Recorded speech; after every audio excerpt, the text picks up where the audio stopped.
Selamat pagi anak-anakku semua.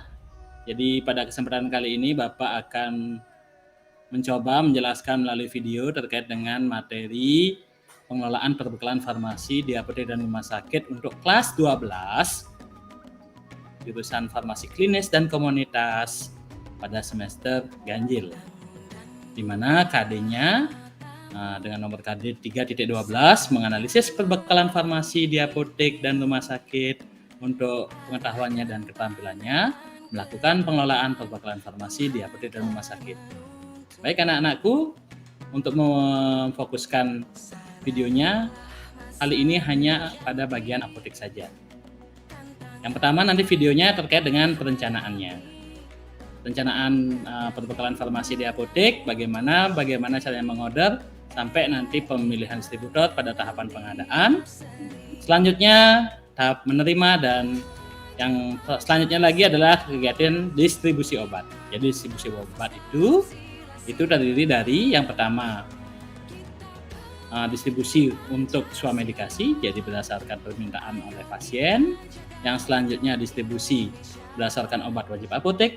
Nah, jadi videonya kali ini adalah video khusus pada pengelolaan perbekalan farmasi di apotek saja. Untuk rumah sakitnya nanti pada session selanjutnya. Selanjutnya setelah distribusi obat wajib apotek dilanjutkan dengan distribusi berdasarkan resep dokter. Jadi di resep dokter itu nanti videonya dari penerimaan resep, selanjutnya di screening, pemberian harga, konfirmasi harga, persetujuan pembayaran.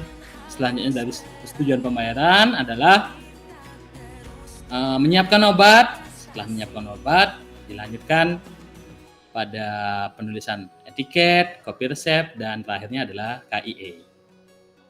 Setelah didistribusikan, tahapannya adalah dilakukan pencatatan kartu stok untuk setiap obat yang dikeluarkan dan pengarsipan resep.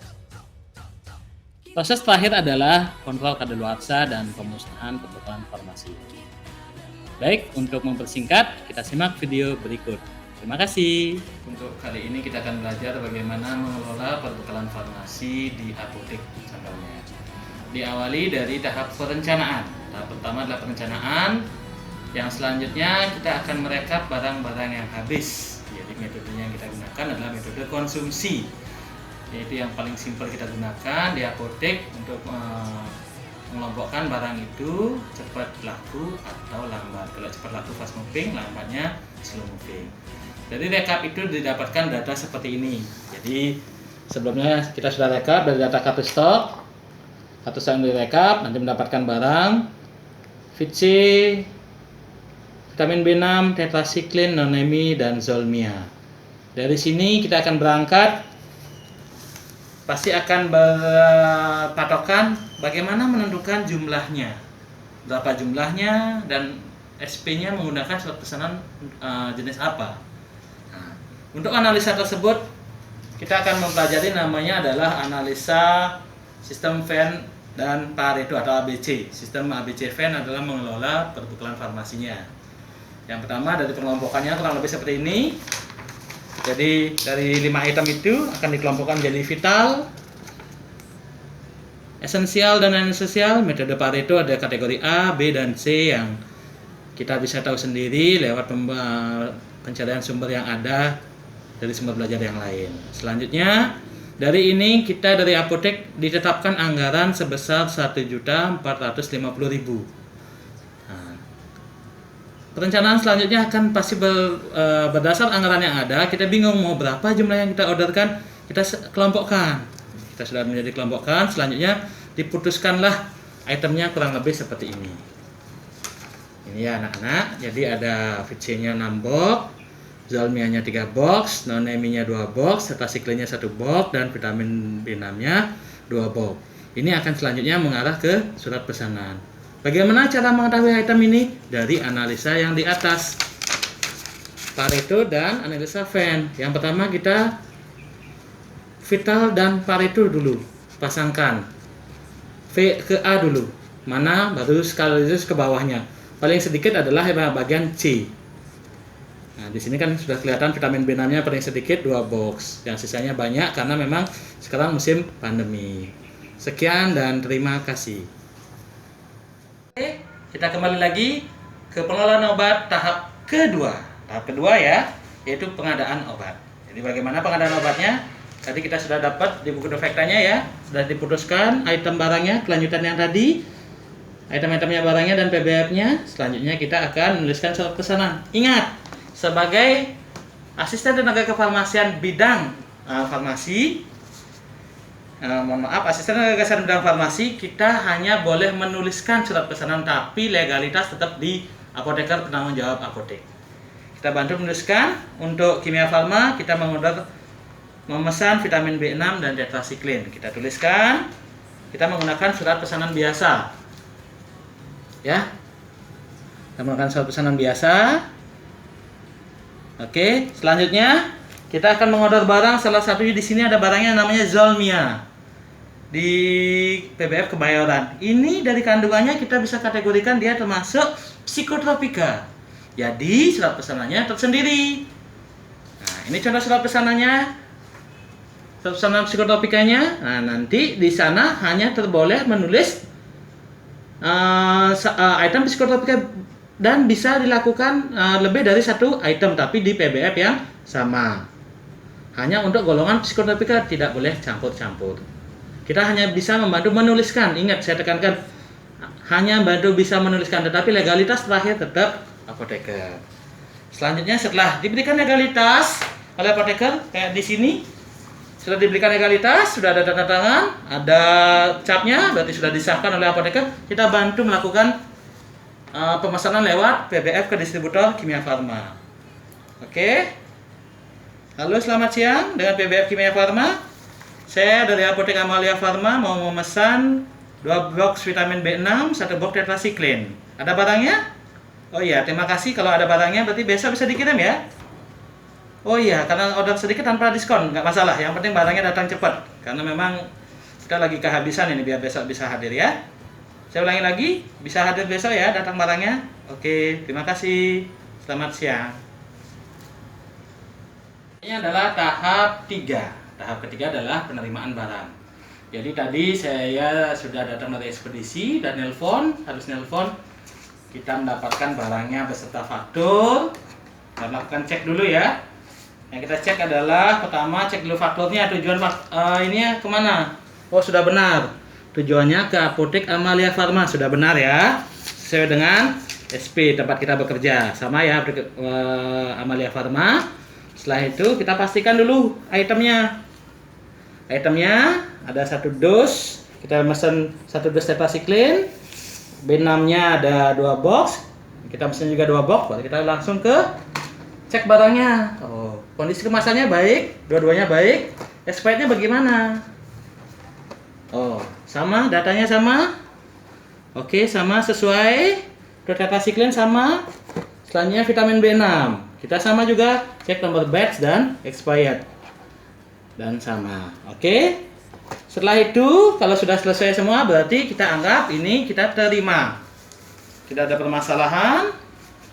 Kita laporkan kepada apoteker atau tenaga teknis kefarmasian. Ibu, mohon diparaf, barangnya sudah sesuai? Oke. Oke, sudah diberikan paraf ya. Kita bantu memberikan cap apotek dan cap legalitas tenaga teknis kefarmasian. Kebetulan yang marah adalah asistennya. Setelah itu kita ambil kopiannya beserta barangnya. Yang aslinya kita berikan faktur aslinya kepada ekspedisi untuk dikembalikan pada saat penagihan, karena tipe pembayarannya adalah sistem kredit. Kopian faktur beserta barang kita tempatkan di area karantina untuk dilakukan ke tahap penyimpanan. Expirednya dan nomor batch-nya. Oh, ternyata expirednya bulan 9 tahun 2023. Barang yang kita terima bulan 10 tahun 2023. Berarti sistem yang kita gunakan adalah sistem apa? FIFO, first expired, first out. Di mana barang yang expirednya lebih dahulu itu dikeluarkan. Jadi penyimpanannya adalah seperti ini. Barang yang baru datang taruh paling bawah, barang yang lama taruh paling atas. Ketika ada yang membeli, langsung yang diambil adalah yang paling atas. Jangan lupa kartu stoknya direvisi. Ditambahkan berdasarkan tanggal hari ini masuk sejumlah 200 box dengan nomor batch yang sesuai. Oke, setelah itu saya kembalikan. Begitulah tahap penyimpanan barang. Oh, sakit kepala. Jadi kalau sakit kepala itu baiknya adalah yang warna merah sama mengandung kafein. Ini bisa jadi ambil nanti untuk KID-nya, informasi penggunaan obatnya nanti saya tuangkan di kasir. Ya, terima kasih. Ya. Terima kasih Mbak sudah menunggu. Ini panadolnya harganya 15.000 ya. Jadi aturan pakainya ini diminum 3 kali sehari 1 tablet. Apabila sakit kepalanya sudah berkurang, obat ini bisa dihentikan. Dan jangan lupa obat ini juga disimpan pada suhu kamar.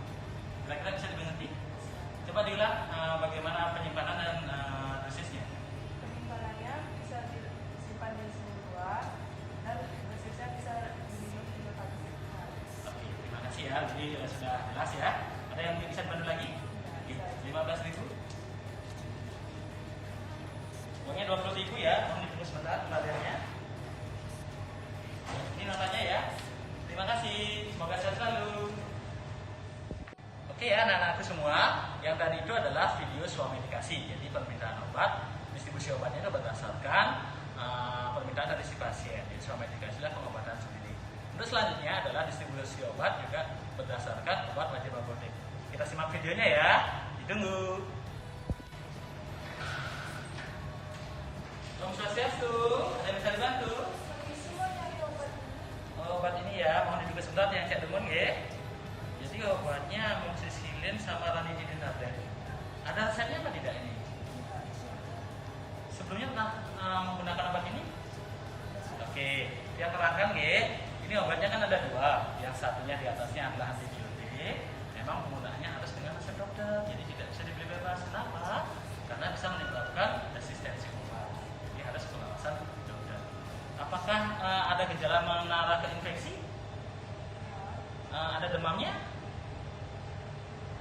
Kurang tahu juga ya. Berarti nanti pastikan ya untuk ini dia harus dengan resep dokter. Untuk yang gini kita bisa berikan karena dia termasuk obat wajib apotek di mana yang mendistribusikan obat ranitidin itu adalah apoteker. Mohon ditunggu sebentar ya. Nanti ambilkan obatnya. Oke Mbak ya. Ini obatnya ya. Ranitidin itu adalah salah satu obat ya. Jadi diminumnya sebelum makan 3 kali sehari. Ini dapat diberikan meskipun dia tidak masuk golongan obat keras. Ini bisa diberikan kepada pasien karena termasuk obat wajib. Kira-kira nama sisinya tidak seperti ini. Kira-kira ada pertanyaan lagi? Ini harganya Rp5.000. Ya, mohon ditunggu sebentar ya.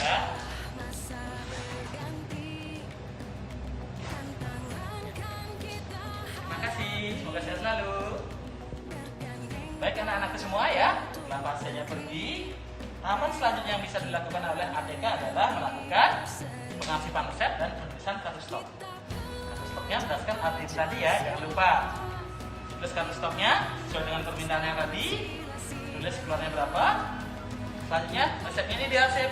Karena Ardium termasuk golongan obat bebas, resepnya termasuk kategori golongan obat resep umum, bukan resep narkotika. Diarsip sesuai dengan peraturan masing-masing apotek. Sekian proses distribusi obat di apotek, semoga membantu.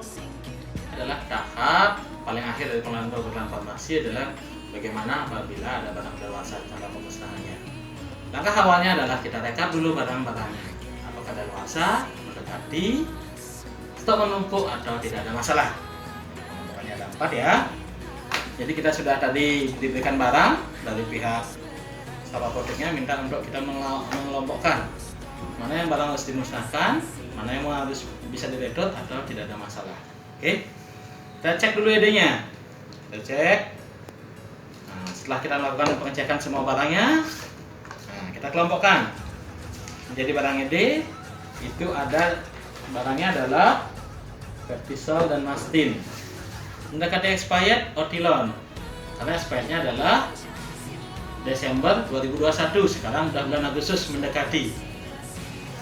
Tetracycline expirednya itu adalah Januari 2022, masih jauh ya, masih bisa dijual.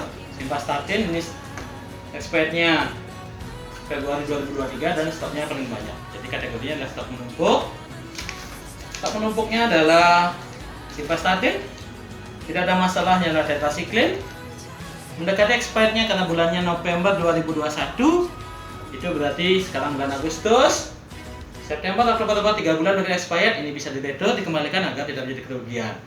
Dan ada Peptisol dengan expired Agustus 2021 dan Masten ini sudah jauh 2020. Ini kita akan pisahkan dari stoknya dan akan dilakukan pemusnahan menggunakan berita acara pemusnahan obat yang dilakukan oleh apoteker, disaksikan oleh salah satu staf apotek yang memiliki izin.